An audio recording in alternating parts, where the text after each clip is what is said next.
French Prime Minister Gabriel Attal said he would submit his resignation on Monday after early poll data showed that French President Emmanuel Macron's centrist Ensemble party and its allies coming in second of parliamentary runoff. Ensemble and its allies are projected to secure between 150 and 180 seats according to an IFOP estimate behind the leading New Popular Front's 180 to 115 result. Both factions have outpaced the winner of first parliamentary vote, the far-right Rassemblement National. France now looks likely to be stranded in a huge parliamentary scenario that divides it between two strongly represented parties that must broker alliance to gain absolute control. Prime Minister Viktor Orban of Hungary met with China's leader Xi Jinping in Beijing on Monday, courting another authoritarian partner after talks with President Vladimir Putin of Russia in Moscow last week. In announcing Mr. Orban's visit to Beijing, China's official Xinhua news agency said only that Mr. Xi will have an in-depth discussion with him on issues of mutual interest. The leaders last met 2 months ago when Mr. Xi visited Budapest as part of drive to restore China's influence in Europe.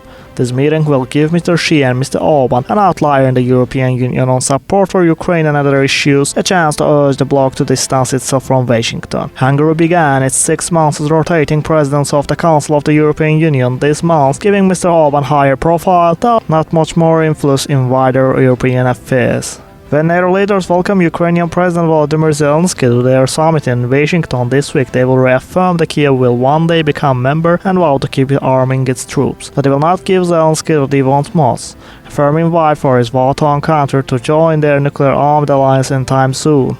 Zelensky unleashed a diplomatic firestorm at NATO 2023 summit in Lithuania by blasting alliance the refusal as absurd. India's Prime Minister begins a 2-day visit to Russia on Monday, his first since Moscow launched its invasion of Ukraine, a war that has complicated the relationship between the long-time allies and pushed Russia closer to India's rival China. Prime Minister Narendra Modi's visit will include a meeting with President Vladimir Putin, whom he last saw in Russia in 2019 in the far eastern port of Vladivostok. The two leaders also met in person in September 2022 in Uzbekistan at the summit of Shanghai Cooperation Organization bloc. Russian missiles struck a children's hospital in Kiev and killed at least 3 people elsewhere in the Ukrainian capital, authorities say, while under attack in the central Ukrainian city of Kryvyi killed at least 10 people.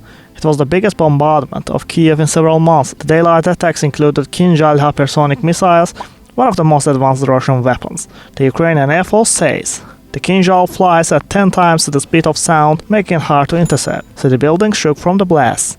Ukrainian President Volodymyr Zelensky says Russia targeted 5 cities with more than 40 missiles of different types.